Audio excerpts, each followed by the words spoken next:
Silas Thorne was not a cruel man, merely a soul who had forgotten the warmth of mercy. When the shivering Clara Mills collapsed on his porch beneath the savage howl of a blizzard, Silas offered her the only charity he possessed, pointing a trembling finger toward the freezing horse stable. He bolted his door and extinguished the lamp, believing his solitude was safe. But as the grandfather clock struck midnight, a haunting familiarity in a woman's eyes forced silence from his bed. He grabbed his lantern, terrifyingly aware that what waited in the dark barn would unearth a secret he had buried for 20 years. Before we ride deeper into the story, if the spirit of the old frontier still stirs your heart, the campfire tales, the courage, the dust, and the honor, then saddle up with us. Hit subscribe and ring the bell so you'll never miss another ride through the legends of the Wild West. Now, let's get back to the trail. The winter of 1882 did not merely arrive in the high Montana territory. It descended with the crushing weight of a biblical judgment. For 3 endless days, the wind had screamed against the hewn timber walls of the Thorne Ranch, a sound so relentless it felt like the earth itself was tearing apart at the seams. Inside, Silas Thorne sat in a silence that was louder than the storm outside. He watched the orange flames dance in the stone hearth, his face a map of deep lines carved by regrets he refused to speak aloud.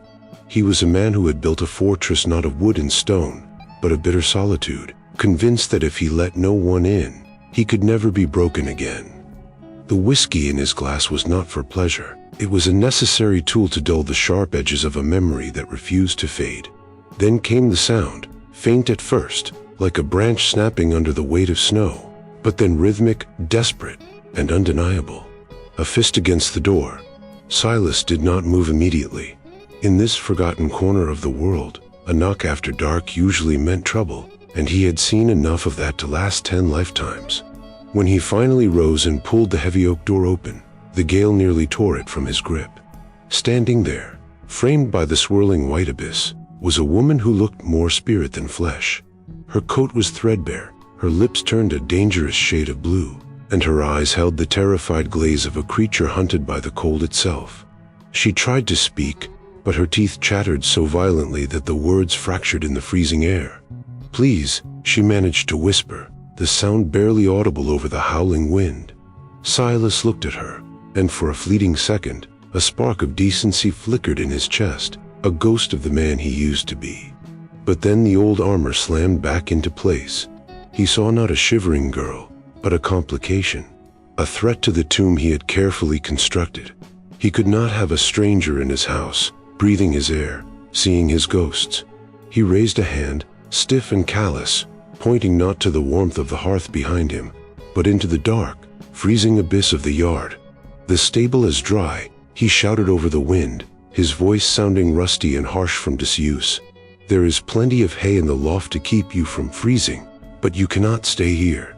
The woman stared at him, the hope dying in her eyes, replaced by a crushing resignation that hit Silas harder than he expected. She did not argue. She did not beg. She simply turned, a small, fragile shadow against the white fury, and trudged toward the dark outline of the barn. Silas watched her go until the snow swallowed her whole. Then he pulled the door shut. The heavy iron bolt slid home with a sound like a prison sentence. He was safe again. He was alone again. But as he returned to his chair, the fire seemed to have lost its heat, and the silence of the room felt suddenly, unbearably heavy. The grandfather clock standing sentinel in the hallway struck 12, the hollow, rhythmic chiming echoing through the empty house like the tolling of a funeral bell, each note vibrating against the timber walls and settling deep into the marrow of Silas Thorne's bones. He lay on his bed, staring up at the rough-hewn beams of the ceiling, the heavy quilt pulled to his chin, yet he could not find the warmth that usually accompanied the whiskey and the fire. Sleep was a foreign country, and tonight, Silas had been denied entry. The storm outside had not relented. If anything, its fury had sharpened, the wind whistling through the cracks in the eaves with a high, thin shriek that sounded uncomfortably like a woman weeping. Silas turned over, squeezing his eyes shut, willing the noise to fade, but the silence inside his own mind was far more deafening than the blizzard. Every time he closed his eyes, he saw them again. Those eyes, The woman on the porch had looked at him with a terror that was to be expected, yes, but beneath the fear, there had been a shape to her gaze, a specific hue of amber caught in the lantern light that had struck a chord of dissonance in his memory. It was a familiarity he could not place, a ghost of a sensation he had not felt in 2 decades, and it knotted him with the persistence of a starving wolf. He told himself he was a fool, that guilt was playing tricks on an old man's conscience, but the logic held no water in the witching hour. With a growl of frustration that was half curse and half prayer, Silas threw the covers aside. The floorboards groaned in protest as he swung his legs out of bed, the cold air of the room biting at his skin through his long johns. He did not light the lamp in the bedroom. He knew the geography of his own solitude well enough to navigate the dark. He moved through the house, a shadow within a shadow, until he reached the kitchen where the embers of the hearth still glowed like dying eyes. He grabbed the heavy iron lantern from the hook by the door, struck a match against the stone, and watched the flames sputter to life, casting long, dancing shadows that seemed to reach for him with skeletal fingers. He needed to check. He told himself it was merely to ensure he wouldn't wake up to a frozen corpse on his property, a logistical headache he didn't want to deal with, but deep down, the pull was magnetic, irrational, and terrifying. He unbolted the door and stepped out into the maelstrom. The wind hit him like a physical blow, stealing the breath from his lungs, and the snow stung his face like ground glass. But he lowered his head and pushed forward, his boots crunching heavily through the drifts that had already piled against the porch steps. The journey to the stable was only 50 yards, yet it felt like a mile, a pilgrimage through a wide, freezing purgatory. When he finally reached the barn, he slid the heavy door open just enough to slip inside, the sudden stillness of the interior jarring his senses. The air here was thick with the smell of dry hay, old leather, and the warm, musky scent of the horses, who shifted nervously in their stalls at the intrusion of the light. Silas raised the lantern, the golden glow swaying rhythmically, pushing back the gloom until it fell upon the far corner where he had pointed the stranger hours ago. She was there, curled into a tight, trembling ball beneath a horse blanket, buried deep in the straw. She looked small, impossibly small, like a child playing hide and seek who had fallen asleep waiting to be found. Silas approached slowly, his boots silent on the dirt floor, the lantern light washing over her pale, sweat-sheened face. She was shivering violently, her breath coming in shallow, ragged gasps that told him the cold had already sunk its teeth deep into her blood. He knelt beside her, his knees popping, and reached out to check the pulse at her throat, his rough fingers brushing against skin that burned with a fever terrifyingly high for a night this cold. As he pulled the collar of her coat aside to find the beat of her heart, the movement dislodged something hidden beneath her layers. It slid out and swung freely in the air, catching the lantern light and throwing a sharp, silver glint into Silas's eyes. It was a locket. Not a store-bought trinket, but a piece of heavy, tarnished silver, crude yet delicate, shaped like a teardrop. Silas froze, his hand hovering in the air, his breath catching in a throat suddenly gone dry. The world seemed to tilt on its axis. He knew that locket. He knew the weight of it. He knew the specific, jagged scratch on the back where the chisel had slipped. With a trembling hand that had nothing to do with the cold, he reached out and turned the silver piece over. There, etched into the metal, was the tiny, intricate carving of a mountain laurel, the very flower he had carved for his wife, Sarah, 20 years ago, a week before she disappeared into the mist of history. A sound escaped Silence then, a strangled noise of shock and recognition that shattered his composure. This was impossible. This was the dead returning. He looked at the woman's face again, really looked at her, and the amber eyes he had seen earlier suddenly made terrifying, heartbreaking sense. The realization hit him with the force of a physical blow, staggering him even as he knelt. Regret, hot and acid, flooded his veins, washing away the bitterness of the last 2 decades in a single, agonizing heartbeat. He had sent her to sleep in the stable. He had locked the door against his own past. Panic seized him, sharp and immediate. She could not die here. Not here. Not like this. The hard man of the valley vanished, replaced by a father terrified of the dark. He set the lantern down and scooped her up into his arms, ignoring the protest of his aging back, lifting her with a strength born of desperation. She was light, dangerously light. He kicked the stable door open and ran, back toward the house, clutching the woman to his chest as if she were the only source of heat left in the entire world. The silver locket swinging wildly between them, a pendulum counting down the seconds of a second chance he never thought he would get. The blizzard finally exhausted itself by the second morning, leaving behind a world sculpted in blinding white silence. But inside the ranch house, the storm continued to rage within the fever-racked body of the stranger. For 48 endless hours, time seemed to dissolve into a blur of damp prangs, hushed anxiety, and the rhythmic dripping of melting snow from the eaves. Silas Thorne, a man whose hands were shaped by the rough handle of an axe and the cold steel of a plow, found himself performing a penance of tenderness he had not known he was capable of, a frantic attempt to bargain with God for a life he had almost carelessly discarded. He moved like a ghost in his own home, wringing out cool cloths in a basin of water that he kept refreshing from the melt outside, dabbing the sweat from the woman's forehead with a touch so light it betrayed his terrified desperation. Every shallow, rattling breath she took sounded like an accusation in the stillness of the cabin, a reminder that he had banished her to the cold. And now, as she burned with heat, the irony tasted like ash in his mouth. When he wasn't tending to her, wiping away the delirium that leaked from her pores, Silas sat in his leather armchair by the hearth, the silver locket resting heavy in his palm, warm from the fire and the crushing grip of his own hand. It was on the second night, with the wind finally hushed and the moon casting long, blue shadows across the floorboards like the bars of a cell, that he finally summoned the courage to pry the silver teardrop open. The hinge was stiff with age and grime, resisting him for a moment before yielding with a faint click that sounded thunderous in the quiet room. Inside, preserved behind a sliver of cracked, yellowing glass, was the face that had haunted his dreams for 2 decades. Sarah, his Sarah. The tintype was faded, the edges eaten away by time and moisture, but there was no mistaking the curve of her jaw or the way her eyes seemed to hold a secret joke just for him.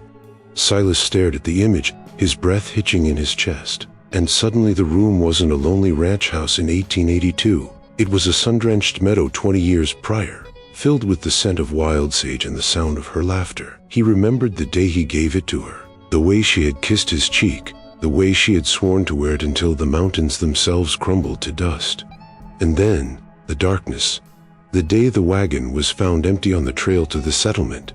The rumors of bandits, of runaways, of death. He had buried an empty coffin and a heart full of unanswered questions. But now, here was the locket, returned to him not by providence, but around the neck of a girl young enough to be.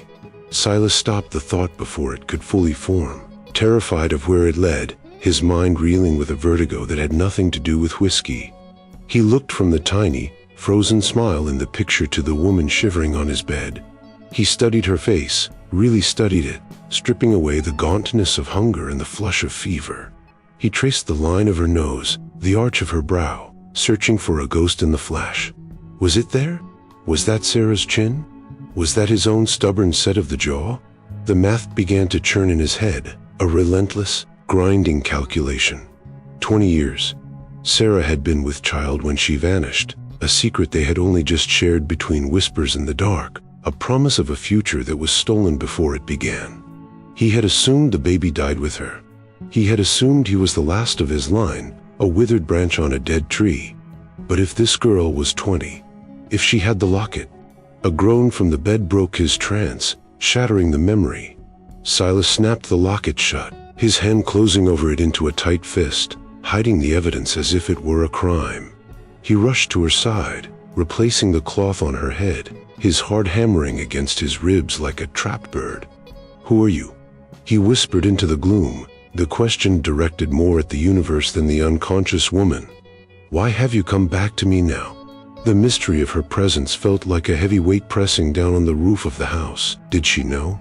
Did she come looking for a father? Or was she merely a scavenger who had stumbled upon a dead woman's jewelry? The ambiguity was a torture worse than the loneliness had been.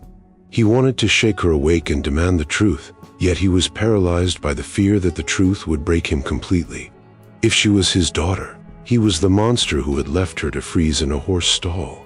If she wasn't, then his wife was truly dead. and this was just a cruel coincidence sent to mock an old man's grief. Silas returned to his chair, the locket burning a hole in his palm. He fed another log into the fire, watching the sparks rise up the chimney to join the stars. He was a man under siege, not by bandits or wolves, but by the ghosts of a life he thought he had extinguished.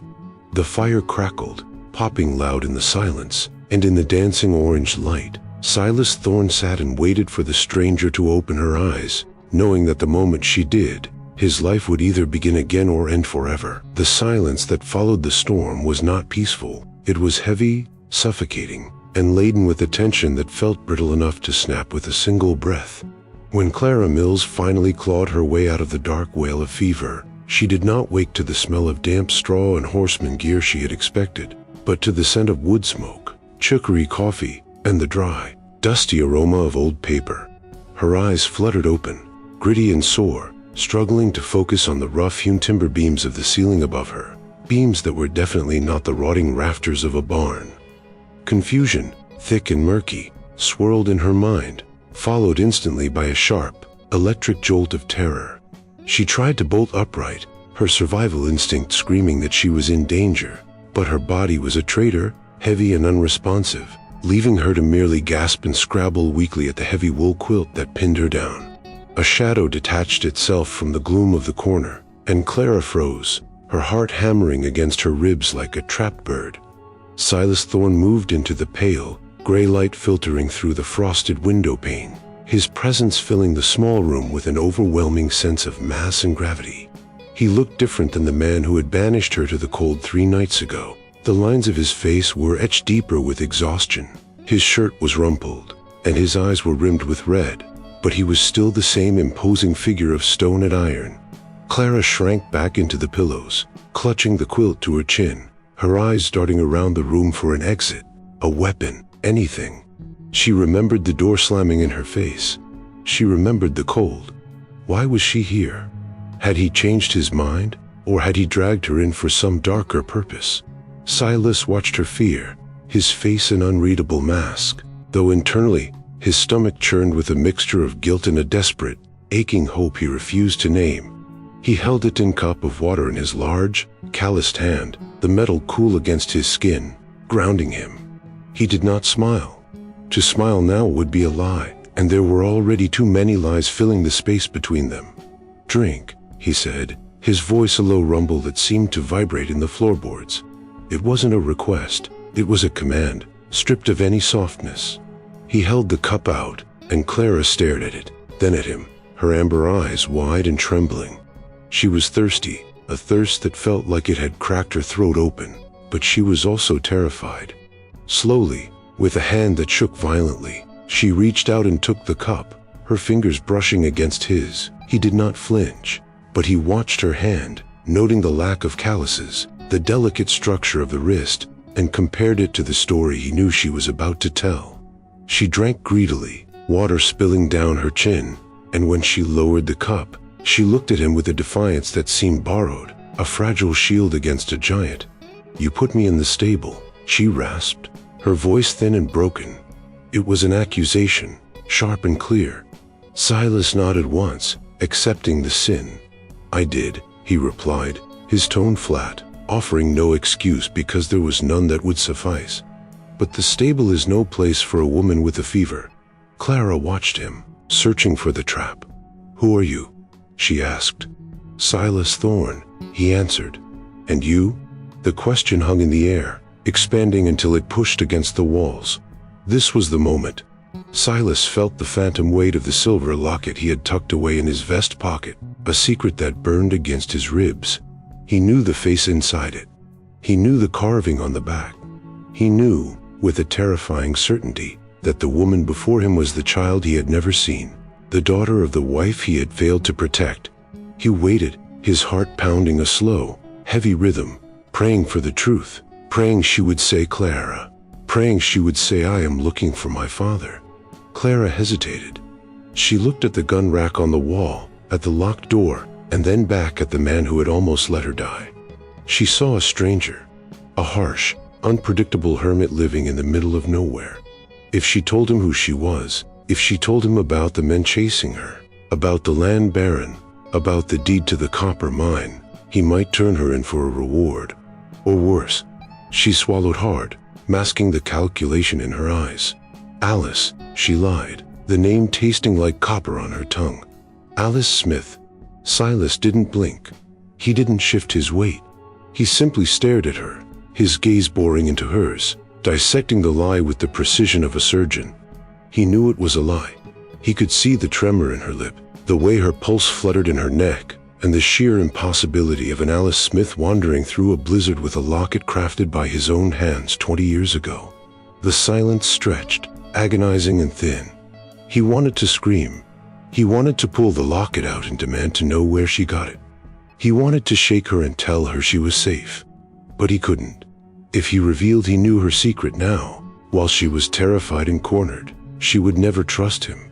She would run, and next time, the snow might not give her back. So he swallowed the truth, tasting the bitter gall of it. "And where are you from, Alice?" he asked, his voice betraying nothing. "Just traveling," she said, her eyes sliding away from his to fix on a knot in the floorboards. "Passing through to the coast." Got turned around in the storm. It was a clumsy lodge, flimsy as wet paper. A woman like her didn't just pass through this territory alone, not with the way she was dressed, not with a terror that radiated off her like heat.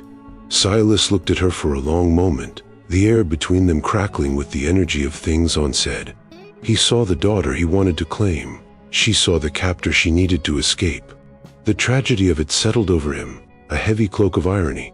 He nodded slowly, rising from the chair, his knees popping in the quiet room. The wind outside had died completely, leaving a silence so profound that the ticking of the grandfather clock in the hall sounded like a heartbeat. "Rest then, Alice," he said, the name feeling wrong in his mouth. "You're safe here. For now." He turned his back on her, walking toward the door, feeling her eyes boring into his spine, terrified and mistrusting. He had saved her life, but he had not yet earned the right to her truth. As he closed the door behind him, leaving her in the dim light, Silas touched his vest pocket, his fingers grazing the outline of the locket, and whispered a curse into the empty hallway, condemning the silence that was the only thing keeping them apart. The sun rose on the fourth day not with a gentle warmth of promise, but with a blinding, clinical brilliance that exposed every contour of the frozen world. The blizzard had finally exhausted its rage, leaving behind a silence so profound it felt heavy, a vast, white shroud draped over the valley that smothered all sound and movement. Silas Thorne stood on his porch, squinting against the glare, his breath pluming in the razor-sharp air like dragon smoke. The ranch was buried. Drifts climbed halfway up the barn walls, and the fence lines were mere sketches of wire breaking the surface of the snow. It was a beautiful, deadly scene, the kind of mourning that killed the careless. Silas pulled his hat low, the brim casting a sharp shadow over his eyes, and trudged toward the stable to saddle his mare, Bess. He needed to check the perimeter, to see if his herd had bunched in the canyon as they knew to do, or if he would be digging frozen carcasses out of the drips for the next week. But as he rode out, cutting a stark, dark silhouette against the blinding expanse of white, his mind was not on the cattle. It was on the girl inside his house. The Alice who lied with the desperate clumsiness of a child, the stranger wearing his dead wife's locket. The mystery of her nagged at him, a persistent itch behind his eyes, but the land demanded his attention first. He rode the fence line, the snow crunching loudly under Bess's hooves, the only sound in a dead world. He had reached the northern ridge, a high point that offered advantage over the singular road leading into the valley, when he saw it. A violation. It was a set of tracks, dark and jagged, cutting across the pristine virgin snow of the lower pasture. Silas pulled the reins, bringing Bess to a halt, his body going rigid with an instinct toned by years of living on the edge of civilization. He stared down at the trail. These were not the wandering, stumbling tracks of a lost traveler like the girls had been. These were deliberate. He spurred his horse down the slope, the animal struggling through the deep ladder, until he was alongside the marks. He dismounted, his boots sinking deep, and knelt to examine the evidence written in the ice. There were 3 horses, shod with heavy iron, not the light shoes of a ranch pony. They had moved in a tight formation, stopped here at the ridge, where the snow was trampled flat and yellowed with tobacco spit, and looked down at his house. Then, they had turned back, retreating into the tree line. They were scouts, predators assessing the den before the attack. A coldness that had nothing to do with the wind or temperature settled in Silas's gut. These men had ridden through the tail end of a blizzard to find this spot. That meant determination. That meant money. That meant the girl wasn't just a wayward traveler passing through to the coast. She was quarry. The realization shifted the world on its axis. The domestic tension of the last 2 days, the awkward questions, the soup bowls, the fever, evaporated, replaced instantly by the high-stakes clarity of survival. He knew now why she had lied. She wasn't hiding a past. She was hiding from a present that was hunting her down with rifles and ropes. Silas stood up, his knees cracking, and looked back at his ranch house, a tiny smudge of smoke rising from its chimney in the distance. It looked fragile now, vulnerable. For 20 years, he had wanted nothing more than to be left alone, to let the world forget Silas Thorne existed. Now, the world had come knocking, and it had brought wolves. He did not hesitate. He did not weigh the pros and cons of getting involved. The moment he saw those tracks, the decision was made, forged in the iron of his character that had merely rusted, not broken. He swung back into the saddle, wheeling Bess around with a savage jerk of the reins, and rode back toward the house, pushing the horse harder than he should in the deep snow. He was no longer a rancher checking his herd. He was a soldier returning to a fortification. When he burst through the front door of the cabin, the sudden noise made the girl jump from her chair by the fire. She looked at him, her eyes wide with fear, expecting anger, expecting eviction. Silas ignored her. He didn't even look at her. He walked straight past the hearth, the snow melting off his boots in dark puddles on the wood floor, and went to the mantel. He reached up and took down the Winchester 1873 that had hung there, gathering dust for a decade. It was a heavy, ugly thing, a tool of violence that belonged to a life he thought he had buried. He carried it to the kitchen table and slammed it down, the sound echoing like a gunshot in the small room. The girl watched him, paralyzed, as he fetched a tin of oil and a rag. Silas sat down, his back to her, and began to disassemble the weapon. The rhythmic clack-clack of the lever, the slide of the bolt, the smell of gun oil filling the room. It was a ritual, a visual metaphor for the violence that was coming. He didn't say a word to her. He didn't ask about the men. He didn't need to. The tracks had told him everything. He cleaned the barrel with slow, deliberate strokes, wiping away the grime of peace to prepare for the grime of war. The girl, Alice, watched him, her breathing shallow, sensing the shift in the air. She saw the change in his shoulders, the tension in his neck. The gruff, reluctant host was gone. In his place sat a man who was calmly, methodically preparing to kill. And though he hadn't spoken a single word of comfort, though he hadn't promised her a thing, for the first time since she had fled her home, Clara Mills looked at the back of the old rancher and felt the terrifying, overwhelming weight of being protected.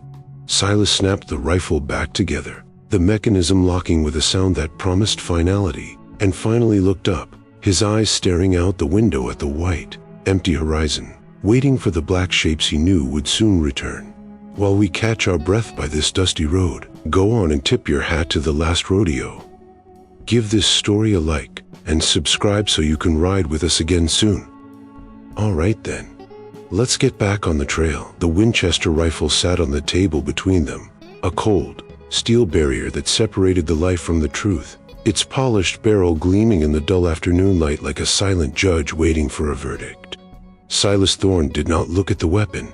His eyes were fixed on the woman sitting across from him, his gaze heavy, unblinking, and stripped of the reluctant kindness he had shown over the past 2 days.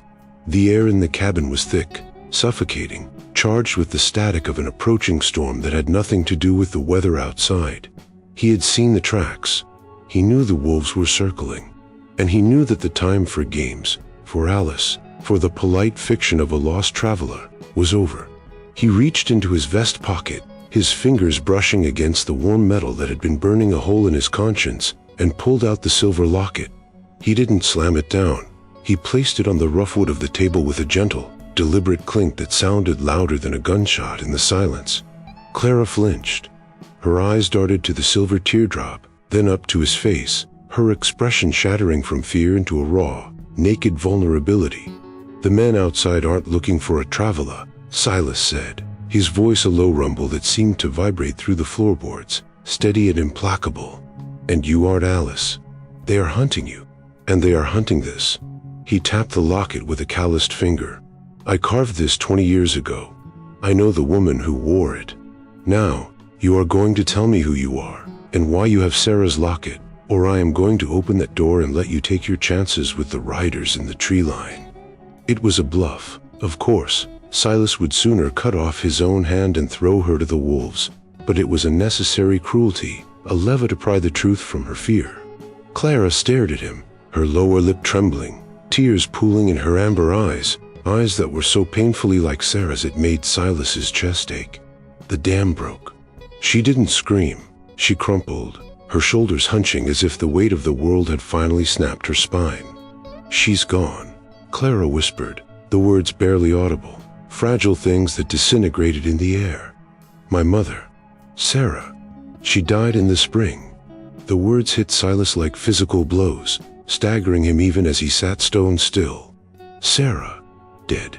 The hope he hadn't realized he was holding on to, the foolish, impossible hope that somewhere she was still laughing, still living, was extinguished in a single second, leaving a cold, hollow void in his gut. He wanted to roar, to flip the table, to weep, but he did nothing. He remained the mountain, immovable, while the avalanche raged inside him. Clara continued, her words spilling out in a rush now, a torrent of grief and terror she had been holding back for weeks. She told him about the sickness that took her mother, about the death, about the land baron named Hatcher who wanted the deed to a copper mine Sarah had kept hidden, a legacy for a daughter she could leave nothing else.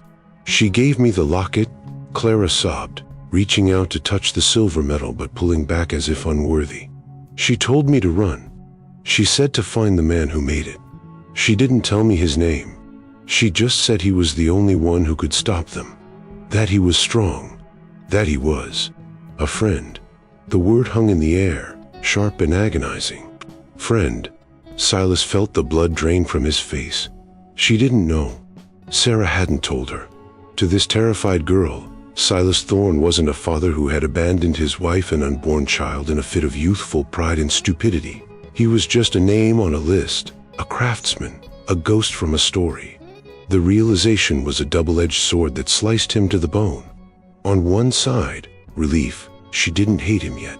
On the other, a crushing, lonely despair. He was a stranger to his own flesh and blood. He looked at her, really looked at her, seeing the 20 years he had miswritten in the curve of her nose, the way she held her hands. He could end the lie right now. He could say, "I am not just the man who made the locket. I am the man who made you." He could claim her. But as he looked at the fear in her eyes, the way she shrank from his imposing bulk, courage failed him. If he told her the truth now, that he was the father who had left her mother to die alone, who had let her grow up thinking he was nothing more than a friend, the fragile trust she was offering would turn to ash. She would see him not as a savior, but as the villain of her life's tragedy. He couldn't bear that. Not yet. Not while the wolves were at the door. He needed to be her protector first. He could be her father later, if he survived long enough to earn the title. Silas swallowed the confession that was rising in his throat, a bitter, jagged pill. He slowly reached out and covered the locket with his hand, reclaiming it, reclaiming the burden of the past. "Your mother was right," he said, his voice rough, cracking slightly under the strain of the lie he was maintaining by omission. "I knew her. A long time ago." He paused, fighting to keep his composure, to keep the mask of the gruff rancher in place. "And she was right about the other thing, too, those men. They won't touch you. Not while I'm breathing." Clara looked up at him, wiping the tears from her cheeks with the back of her hand, hope warring with disbelief in her expression. She saw a hard, old man softening, a stranger stepping into the breach. She didn't see the father's heart breaking behind his ribs. "Thank you," she whispered, "Mr. Thorne." The formality of it, the distance, cut him deeper than any knife, but he nodded, accepting the penance. He stood up, the chair scraping harsh against the floor, and turned away from her to hide the moisture in his own eyes, focusing instead on the rifle, the window, the coming violence, anything but the daughter he loved and the secret that was slowly killing him. "Get some sleep, girl," he said, his back to her, staring out at the snow that was turning blue in the fading light. "You'll need it. Tomorrow, we don't just hide. We get ready."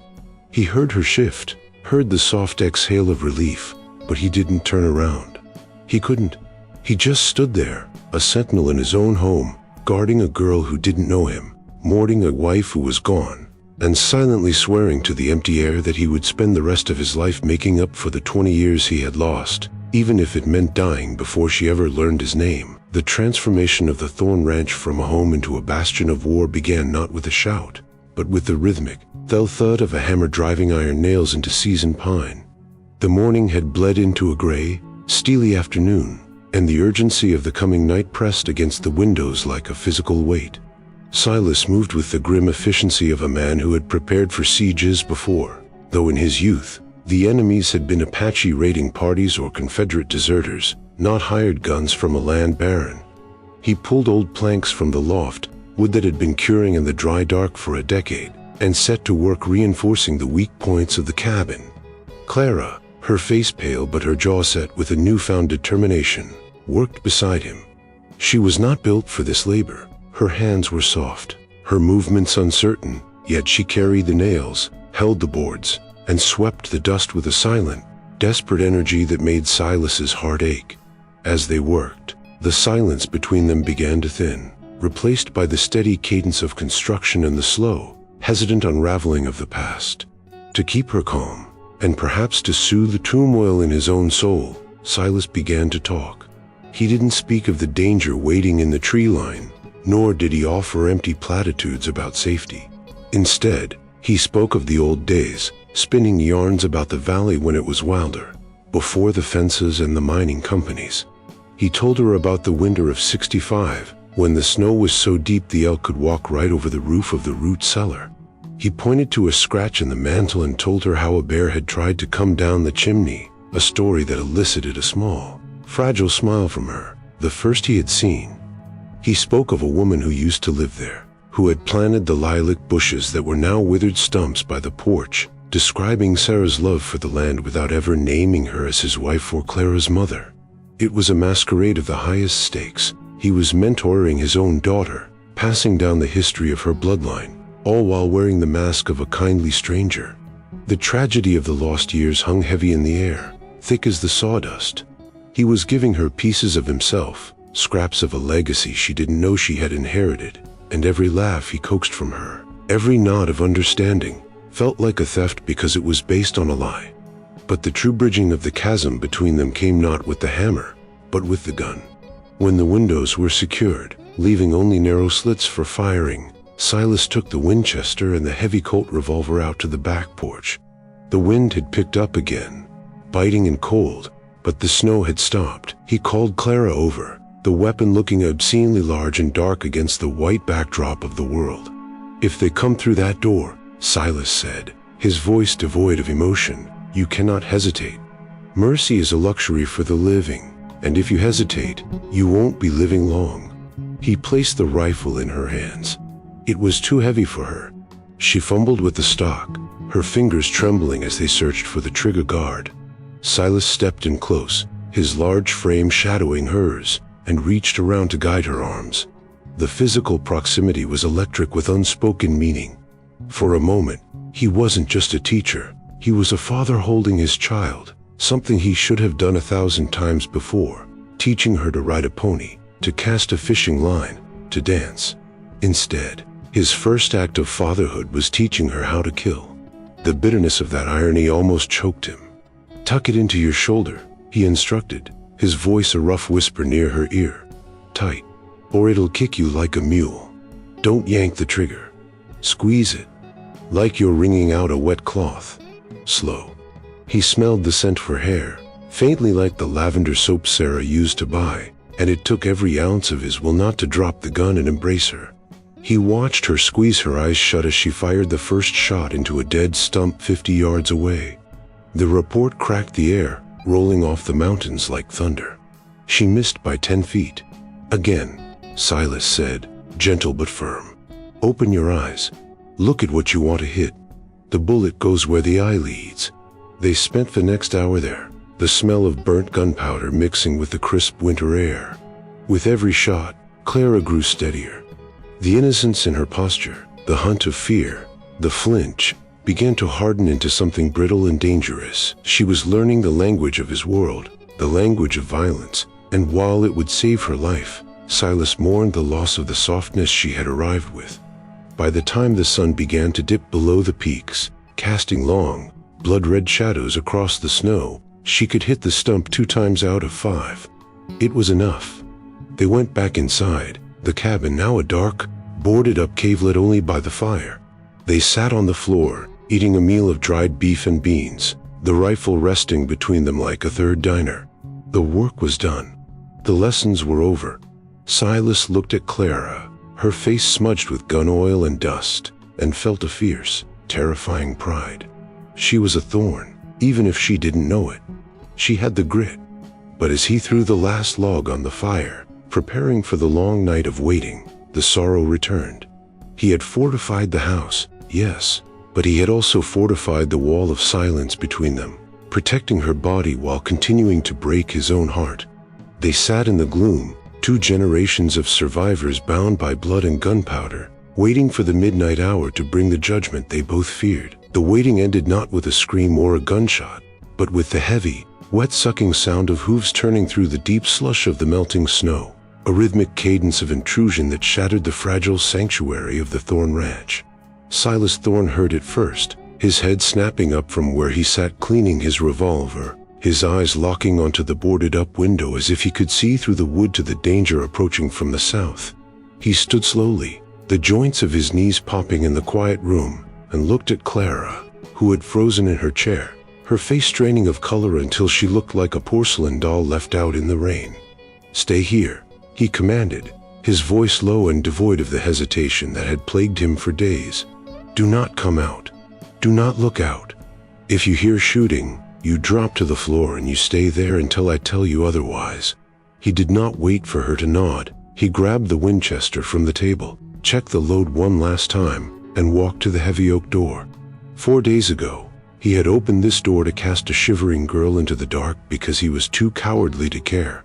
Today, he opened it to face the devil himself because he had finally found something worth dying for. Silas stepped out onto the porch, the wood groaning under his boots, and the wind hit him instantly, a bouting, erratic gust that swirled the dry powder snow from the drifts into a blinding white mist that looked deceptively like dust in the harsh sunlight. Through the haze, they emerged, 3 riders, black shapes cut from the fabric of a nightmare, sitting high on horses that breathed steam into the freezing air. In the center sat the man Silas knew by reputation only, Hatcher, the land baron. He did not look like a warrior. He looked like a ledger book wrapped in an expensive fur coat, his face soft and pale, his eyes hidden beneath the brim of a pristine hat that had no business being this far from a city. Flanking him were 2 men who wore their violence more openly, their hands hovering near the revolvers at their hips, their eyes scanning the porch, the barn, and the rifle in Silas's hands with the bored professionalism of men who killed for wages. They pulled their mounts to a halt 20 yards from the porch, the horses stamping nervously in the snow, their breath pluming like smoke signals. The silence that stretched between the porch and the riders was thick, heavy, and vibrating with violence. Silas stood wide-legged, the rifle held loosely across his chest, not aimed, but ready, a dormant snake waiting to strike. He did not speak. He let the silence do the work. Hatcher was the one to break it, his voice smooth, oily, and carrying the arrogant lilt of a man who had never been told no without a lawyer present. "Mr. Thorne," Hatcher called out, smiling a smile that didn't reach his eyes. "A cold day to be standing outside without a coat." Silas didn't blink. "I'm warm enough," he replied, his voice a granite slab. Hatcher chuckled, a dry sound like leaves scraping on stone. "I'm sure you are. I'm sure the company inside keeps the chill away. We've come a long way, Mr. Thorne. My associates and I are looking for a young woman. A thief, actually. Stole a very important document from my office. We tracked her here. Now, I don't want any trouble with a man of your tenure. Send the girl out, hand over the paper, and we'll leave you to your solitude." The lie was elegant, practiced, and completely transparent. Silas looked at the Baron, seeing the greed rotting him from the inside out. He thought of Clara huddling in the dark behind him. He thought of the locket in his pocket. He thought of the 20 years of silence he had endured, a penance for a sin he was finally about to wash away. "There is no thief here," Silas said, the words landing with the weight of a gavel. "And there is no paper. There is only me, my rifle, and a property line you are currently crossing." The smile vanished from Hatcher's face as if wiped away by a rag. He leaned forward in his saddle, the leather creaking loudly.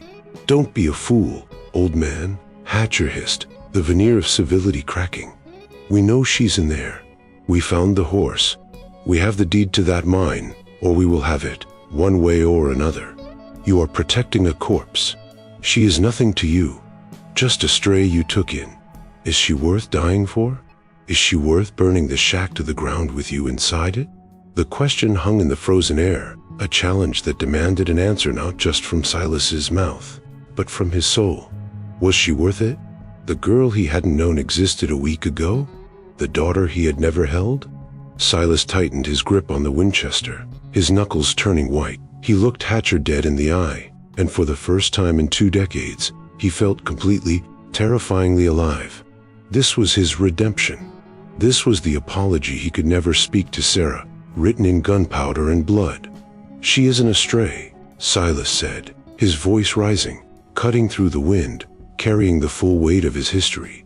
"And she isn't nothing. You want her? You have to step over me to get her. And I promise you, Hatcher, you don't have enough men in this valley to make that happen." It was the definitive moment, the crossing of the Rubicon. The air snapped tight. The hard gone stanced, their hands twitching toward their holsters. Hatcher's face twisted into a snarl of pure malice. Silas didn't flinch. He racked the lever of the Winchester, the clack-clack echoing across the snow-covered valley like the cracking of a seal on Judgment Day. He raised the barrel, pointing it directly at the center of the Baron's chest. "Turn around," Silas warned, his eyes sighting down the iron. "Or get down. It makes no difference to me."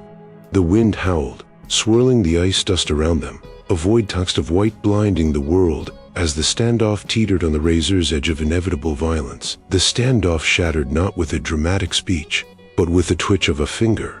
One of the hired guns, a man with a scar dividing his beard, made the fatal mistake of thinking an old man's hesitation was weakness. His hand flashed toward the iron on his hip, a blur of motion intended to end the debate before it began. But Silas Thorne had not spent 20 years surviving the brutal indifference of the frontier to be outdrawn by a man who fought for coin rather than conviction. The Winchester in Silas's hands roared, a deafening, thunderous crack that seemed to split the sky open. The scarred man was punched backward out of his saddle before his pistol even cleared leather, his horse rearing in a spray of snow and terrified whinnies. The valley, so silent only seconds before, erupted into a chaotic symphony of violence. Silas didn't wait to admire his aim. He racked the lever of the rifle, the mechanical clack-clack smooth and deadly, and threw himself sideways just as the wood of the porch column where he had been standing exploded into razor-sharp splinters under a hail of return fire. He rolled across the decking, his old bones protesting the impact, and scrambled through the open door, kicking it shut and dropping the heavy oak bar into place just as a second volley of lead hammered against the exterior logs like a fistful of stones. Inside, the cabin was a dim, dust-choked purgatory. Clara was huddled beneath a heavy kitchen table, her hands over her ears, screaming, a high, thin sound of pure terror that cut through the gunfire. "Get up," Silas roared, abandoning the gentle grandfatherly tone he had cultivated over the last few days. He was a soldier now, and he needed a soldier, not a victim. "To the window, girl. Keep your head down, but watch the flank. If they get to the blind side, we burn." He dragged her up by the arm, shoving the spare revolver into her trembling hands. The violence outside was relentless. Hatcher and his remaining gunmen were firing blindly into the house, the bullets punching through the chinking between the logs, sending jets of powdered lime and wood dust spraying into the room like dry rain. The air turned acrid with the smell of burnt black powder and fear.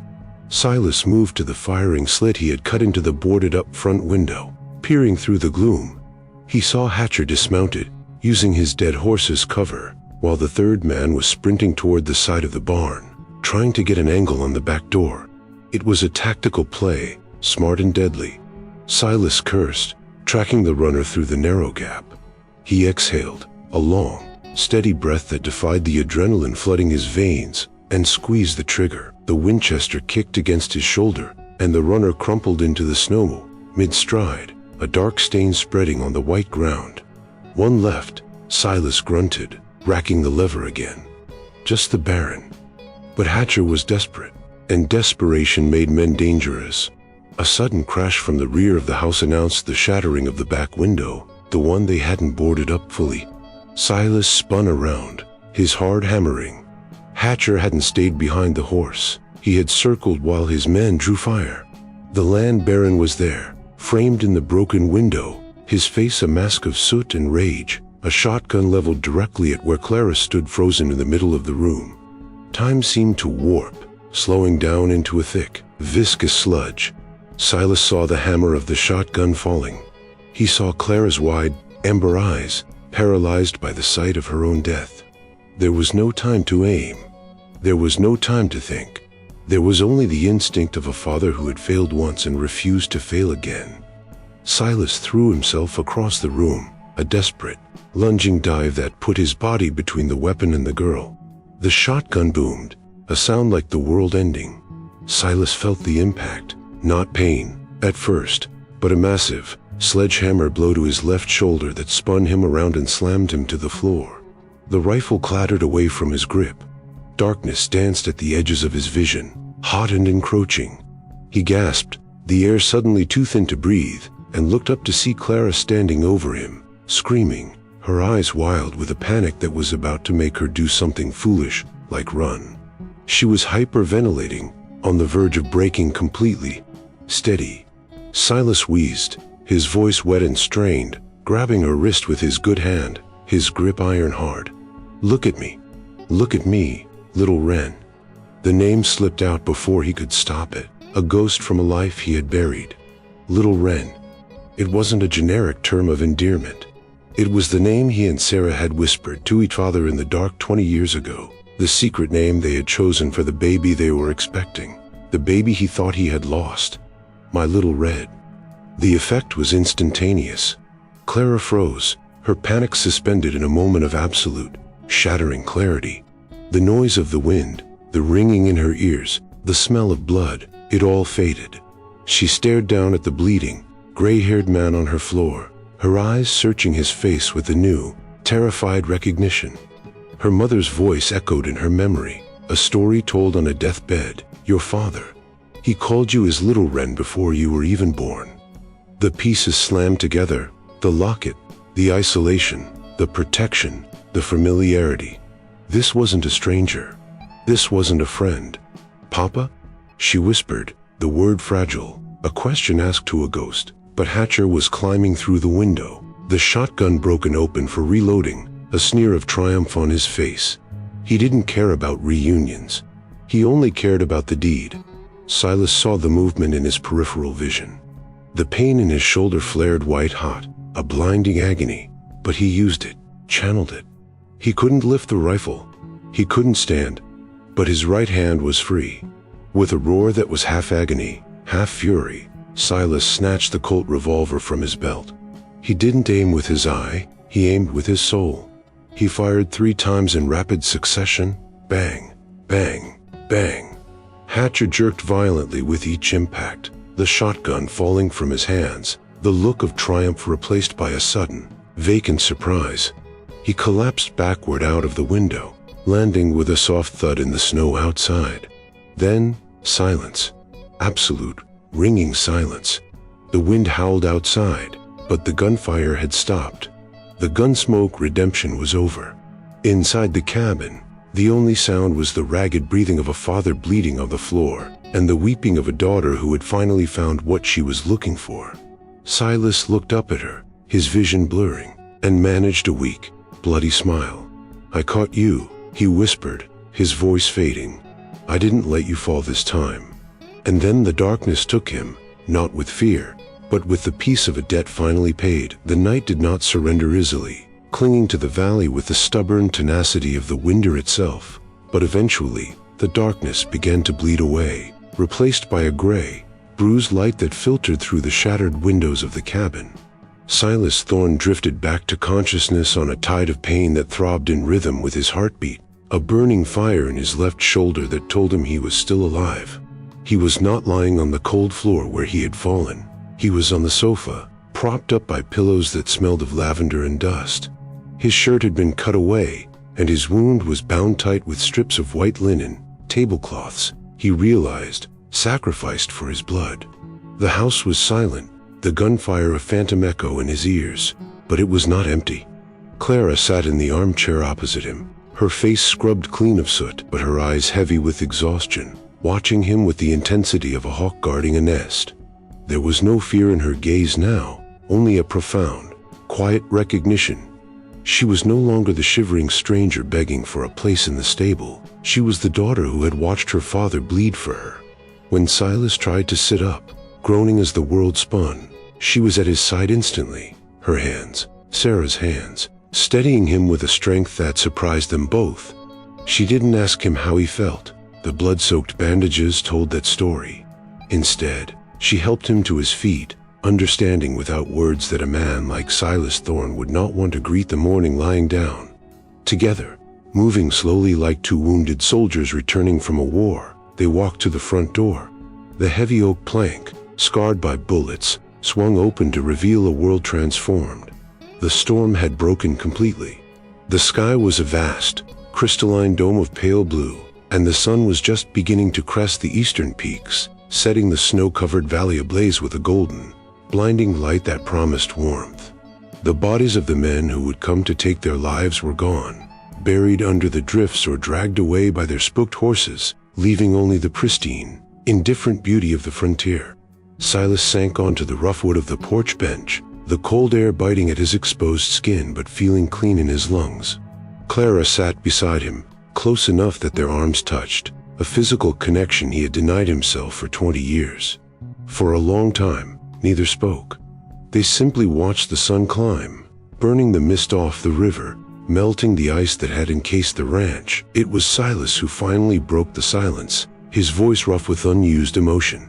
"I didn't know," he rasped, staring at the horizon. "I didn't know you lived. When I left, when I ran, I thought I was leaving a ghost. I thought I was too broken to be a husband, let alone a father. I thought the only thing I could give Sarah was her freedom from my darkness." He turned to look at her, seeing the tears standing in her amber eyes, illuminated by the dawn. "I was a coward, Clara. I built this house to keep the world out, but I was really just locking myself in with my own guilt. I sent you to the stable because I was terrified that if I looked at you, I would see her. And I did." Clara listened, the tears spilling over, tracking through the dust on her cheeks. She reached into her pocket and pulled out the silver locket, the metal warm from her body, and placed it in his rough, blood-stained hand. She didn't offer absolution for the past. The years of absence were a scar that would not fade overnight. But she offered something better, the present. "You were a ghost?" she whispered, her voice steady. "Mama told me stories, but you were always a ghost. But ghosts don't take bullets, Papa. Ghosts don't stand in front of shotguns." She closed her fingers over his, pressing the locket into his palm. "You made a mistake, a long time ago. But last night, you didn't run. You stayed. That's all that matters to me now." The word Papa hit Silas harder than the lead slug had.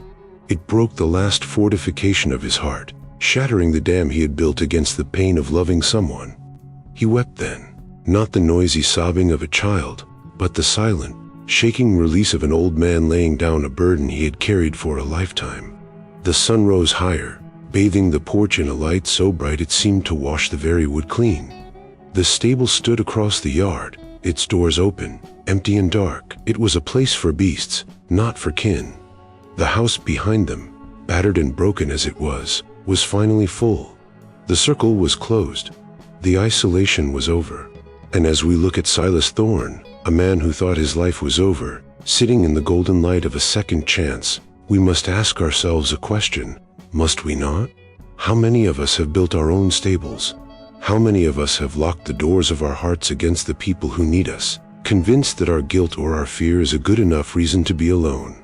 How often do we send the very thing that could save us to sleep in the cold, simply because we are too afraid to light the lamp and face the past? Silas Thorne changed his mind at midnight, and it saved his soul. Perhaps, for those of us watching the sun rise on our own lives, it is not too late to unlock the door, to invite the stranger in, and to realize that the forgiveness we are searching for has been waiting on our porch all along. Silas looked down at the locket in his hand, the silver gleaming in the sun, and then, with a trembling hand, he hung it on the nail of the porch post, right next to the doorframe. It caught the light, spinning slowly in the morning breeze, a silver teardrop turning into a star, a beacon for anyone lost in the storm, signaling that in this house, finally, there was room. If this story stirred a memory or two, saddle up with us again. Hit subscribe and help keep these old frontier tales alive. Out here, every name, every trail, every sunset still matters. So till we meet again, friend, keep your hat tipped to the past and your heart pointed west.